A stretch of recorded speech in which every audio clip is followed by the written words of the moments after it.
Hey guys, Zomfox here, and today it is time to do my updated tier list of the UFL playoff games. Yes, this is a tier list that encompasses, all of the USFL and XFL for the modern era, so dating back from the 2022 USFL season, with every single playoff game on it. Essentially based on, naturally, the higher you are, the better the game, the lower you are, the worse the game. Now we have 3 more games to add to this tier list in the USFL, XFL Conference Championship games, as well as the UFL Championship game. So without further ado, let's go start by looking at the tier list as a quick refresher. Now, of course, S tier, we have the 2 obvious games. The Maulers Panthers USFL North Division Championship game last year, which many people consider the best spring football game in the modern era, as S tier. And another game that has that argument as well and is my personal best game ever is, of course, the Stallions Stars 2022 USFL Championship game. Now, coming in as the only game in A tier, we have the Generals Stars North Division Championship in 2022. Then in the B tier, we have the XFL Championship game between the Renegades and Defenders. And then in the C tier, we have the Maulers Stallions 2023 USFL Championship game and the 2023 Dragons versus Defenders North Championship game. Then in D tier, we have the Renegades Roughnecks South Championship game and the 2023 XFL season. And then the other D and F tier are the Breakers Stallions games, which both were not the best. So the first game we're going to be looking at is, of course, the USFL North Division Championship game between the Panthers and Stallions. This is a weird one. Look, the first half of this game, or the first quarter, was a blowout, and the fourth quarter was a blowout. Pretty much the easiest way to view it. Then the second and third quarters are both very weird. Essentially, the Panthers got onto this huge lead early on, and they ended up blowing it. There was a very controversial decision to kick a field goal instead of going for it on fourth down, which led to a missed kick, which led to the Stallions scoring before halftime, and then the third quarter from hell happened where there was about 6 total turnovers. Crazy quarter. And just awful football overall in that quarter. And in the end, the Stallions won it. This is a weird one to put on here, but the way I view it is, do I think it's better or worse than X? This game clearly is not an S tier game. Now, is it an A tier game? I'm going to say no. It was clearly worse than the Generals versus Stars game. Now, was it better than the Maulers versus Stallions championship game last year? I do think it was. I think it is pretty close to being on par with the Renegades Defenders game and putting it in B tier. Look, this was a game that was close technically for a decent amount of it. The fact is, the third quarter, for how crazy it was still a very entertaining quarter where you just were like, every, literally 10 seconds pretty much, you're just like, oh my god, I can't believe that happened.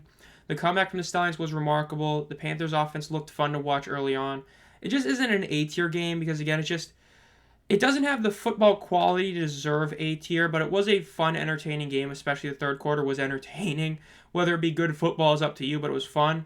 Overall, though, I think that B tier is a solid spot for it, and it was, spoiler, the best game of this playoff season.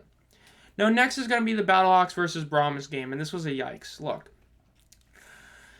this is not the best. This was one team being clearly better than the other one in a sense that the Brahmas were healthy, which nobody really expected. They played that way, and the Battlehawks just really couldn't do anything about it. Look, the game was only close because Garbers and McFarland had that crazy fumble where the Battlehawks just picked up a fumble that they didn't even really earn for a touchdown. Without it, this game's a blowout. Overall, this was not a fun game to watch. This was not that enjoyable.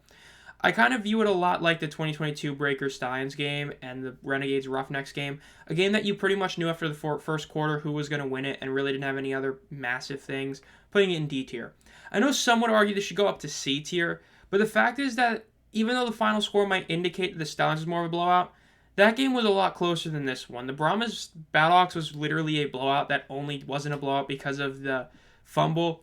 Then, of course, you had the terrible coaching decision by back to the end of the game to not kick the field goal to try it, which made the ending really bad as it made it feel like Beck had just given up instead of wanting to win, which you did not want to see. And because of all that, I'm putting it in the D tier. Definitely a very poor way to end the XFL season.